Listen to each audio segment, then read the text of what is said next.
When I returned home for the first time in 6 months, my father spoke with an intense tone. You! Weren't you alone? My father looks from me to my husband with angry eyes. In my memories, my father was always gentle and mild-mannered. I had never felt such horror from my father before. Dad, what on earth happened? I came back after such a long time, and this is how you react? I wonder why he's so angry. Amidst the various questions that arose, my father slowly approached me and looked me in the eye. Divorce that man right now. Eh? Dad? Please, just do it. Divorce him. My father's face seemed somewhat sad. At that moment, I had no idea that behind my father's words, there was a surprising truth hidden. My name is Natalie Engel, and I'm 28 years old. After graduating from university, I work at an advertising agency. During my student years, I wasn't very interested in romance. I was dedicated to studying and club activities. However, when I became a working adult, a friend invited me to a blind date at the age of 26, where I had a fateful encounter. It was then that I met Ricky, who was the same age as me. He worked for a very ordinary company, and his annual income was quite average. However, I was drawn to his personality, which was exceptionally kind and accepting of every aspect of me. We exchanged contact information, started going out regularly, and after a year of dating, he proposed. I happily accepted the proposal, and we became a married couple. The other day, it had been exactly half a year since we got married. Even after transitioning from boyfriend to husband, Ricky hasn't changed. He still listens to my stories attentively and treats me kindly, just like during our dating days. However, recently, I've been troubled by something concerning my husband. It's the fact that his job has become so busy that we can't spend much time together as a married couple. During our dating and early marriage days, he used to finish work promptly and come straight home. Although there were occasional work-related events or drinking parties, he always informed me in advance, so I never felt anxious. But recently, there have been times when he returned home late without any communication, and I don't understand the reasons. Just the other day, he came home past midnight without any notice, leaving me, who had prepared dinner and waited, feeling ignored. As this has been going on for a while now, I found myself reacting harshly to him. Hey, isn't it a bit too late? I sent you messages, and you didn't reply. I was worried, you know. Confronted by me, my husband openly wore a visibly annoyed expression and let out a heavy sigh. Sitting himself heavily on the sofa, he lazily uttered, Sorry, but I was busy with overtime. Can't you understand that I was working? But if it's overtime, you could at least send a quick message. I thought you would come home like usual, so I was waiting for dinner. You think I had time to send a message? I was too busy. Maybe your workplace doesn't have much overtime, so you can't understand my situation. Why are you talking like that? I just wanted to bare minimum, a little communication. Were you always this troublesome? I thought you were more understanding. But, overwhelmed by shock, I couldn't say anything more. My husband let out another big sigh and left the living room. As he left, he casually mentioned sleeping separately for a while. And with a slamming of the door, the tense air in the room dissipated. I never imagined my usually gentle husband would use such distancing words. Why?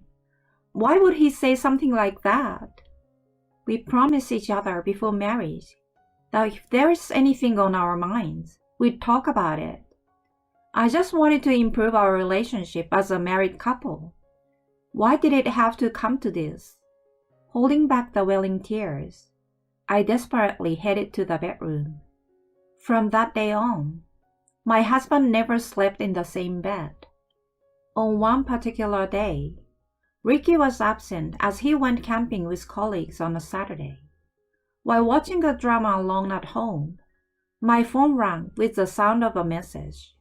Seeing the words "Mom" on the screen, I felt my heart skip a beat at the long-awaited contact from my mother. "Hello, Mom?" "Natalie, it's been a while. How are you?" "I'm good. It's nice to hear that you're doing well too, Mom." "I'm still going strong. I'm glad to hear things are going smoothly for you, Natalie. Are you alone today? Is Ricky not there?"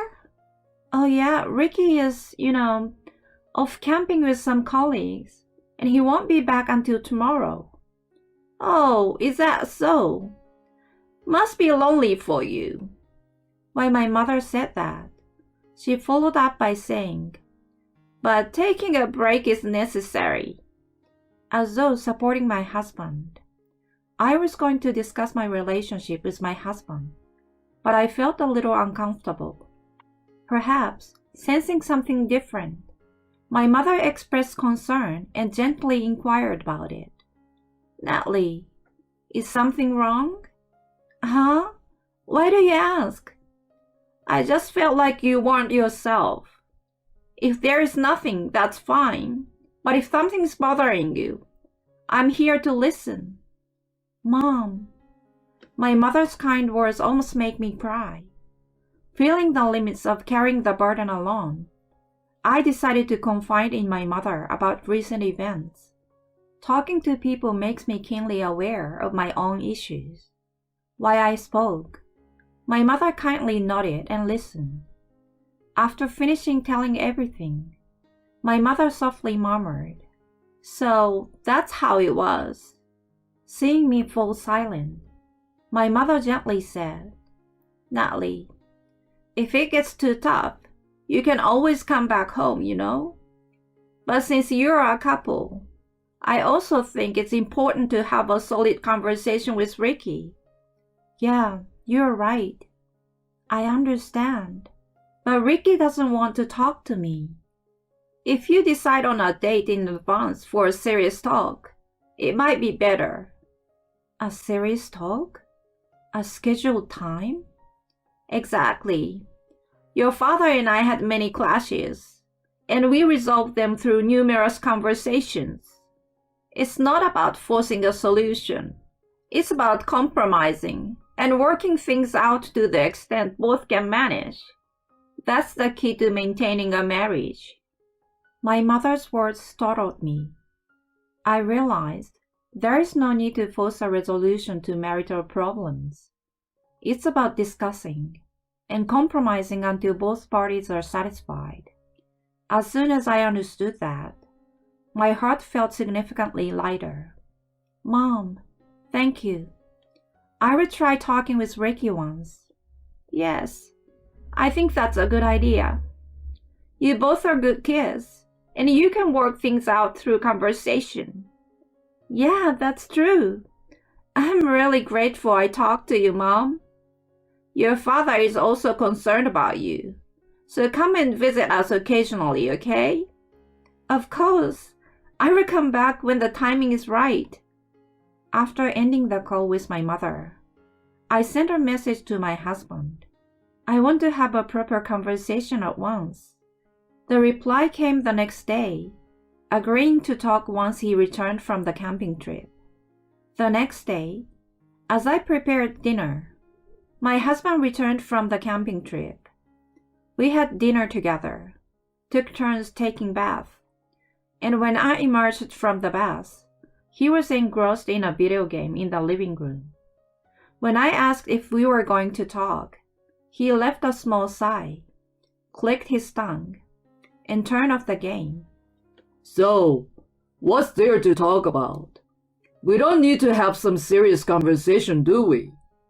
While fiddling with his phone, Ricky opened his mouth without looking at my face.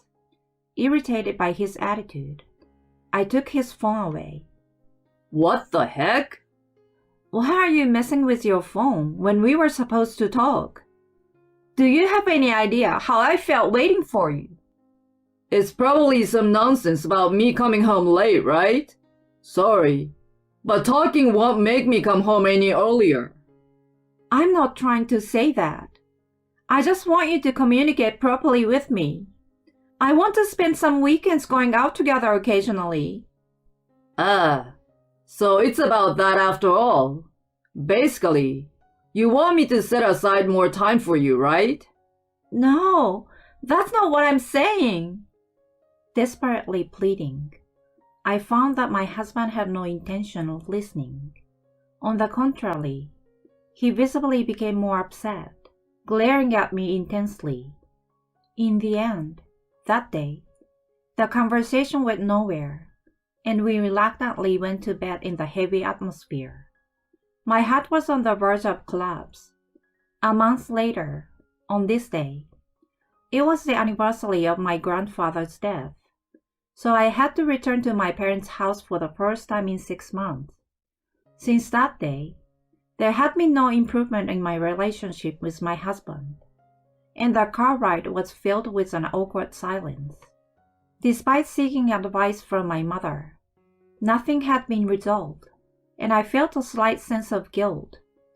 With a heavy heart, I pressed the intercom button at my parents' house. The door opened, and it was my father who greeted me, not my mother. "Dad, it's been a while." Despite my cheerful greeting, my father just muttered softly. Normally, he would respond with a happy smile, but this time it was absent. "Dad, is something bothering you?" As I pondered this, my father continued to speak. You want a loan? Despite returning home for the first time in 6 months, my father's demeanor was extremely stern. With eyes filled with anger, he directed his attention from me to my husband. In my memories, my father was always gentle. Experiencing him in such an intimidating manner was a first. "Dad, what's going on? I came home after such a long time. And why are you so angry?"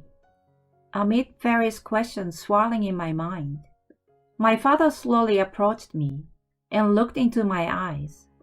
Divorce that man immediately. "Huh? Dad? What's going on all of a sudden?" I didn't want to say something like this, but it's no use. Divorce him quickly. "Wait, Dad! You can't just say something like that out of nowhere." Just do it, please. Get a divorce. His face carried a hint of sadness. I sensed that there was something serious in my father's pained expression. The room fell into a heavy silence, and my mother hurriedly came to the entrance, asking, "What happened?" But my father remained stubbornly silent. In the tense atmosphere, the one who couldn't bear it any longer and spoke up was none other than Ricky. Wait a minute, Dad.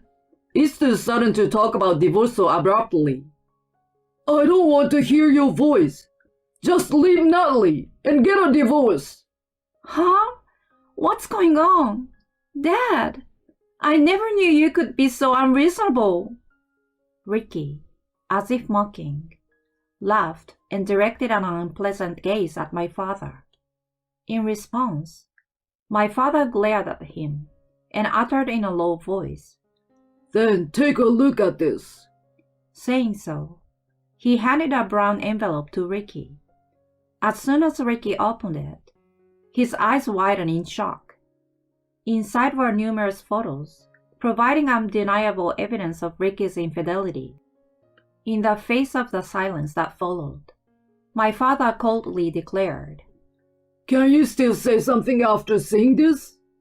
Why do you have something like this? I heard from Natalie's mother about Natalie's concerns. When I heard the details, I found it suspicious. You've been telling Natalie about being busy with overtime, right? Huh? What's strange about that? Didn't I tell you that my acquaintance works in the same company as you? He asked around, and here's what he found out. For about a year now, the company strictly enforces no overtime days. What? My father's words triggered a memory.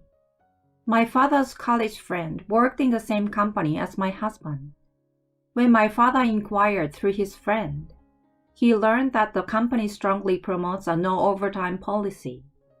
That's why he found the details I shared with my mom strange.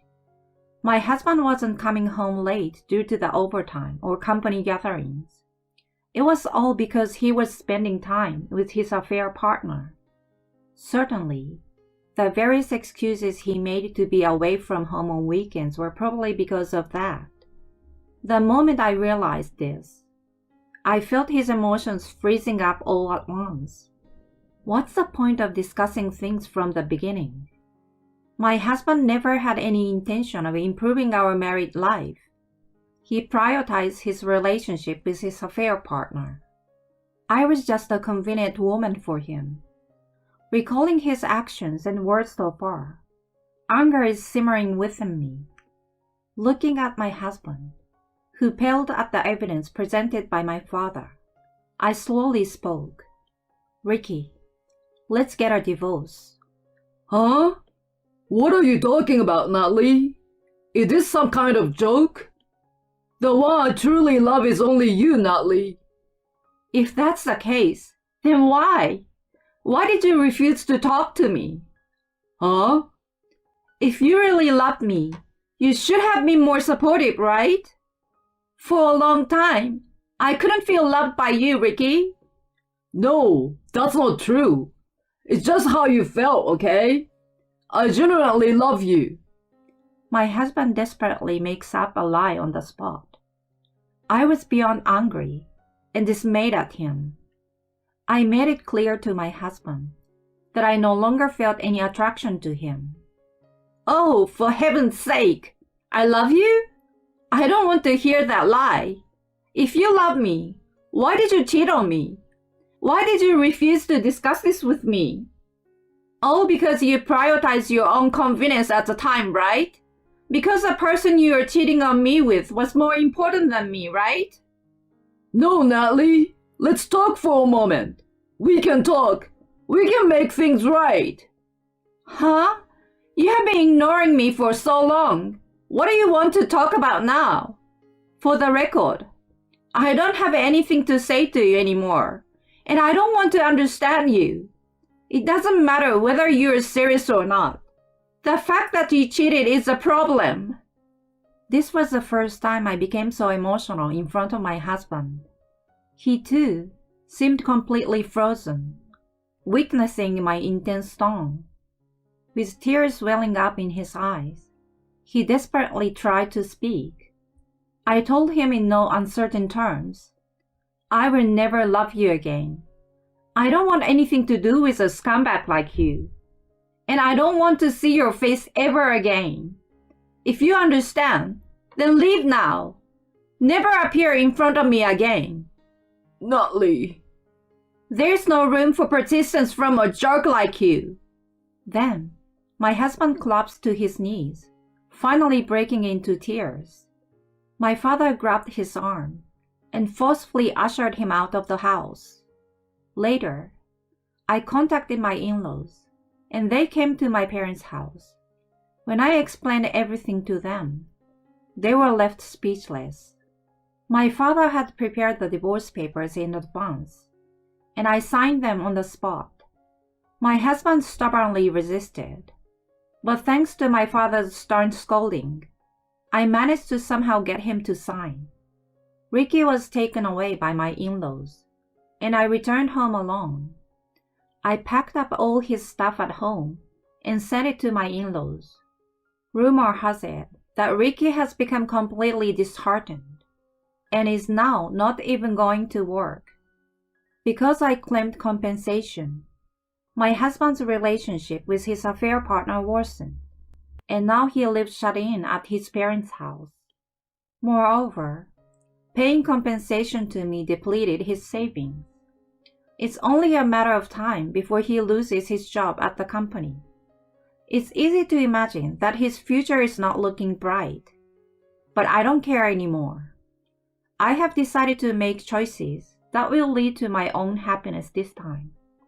Natalie, how are you? Are you doing well? On the day I moved near my workplace, my father called. I reassured him that I'm doing well.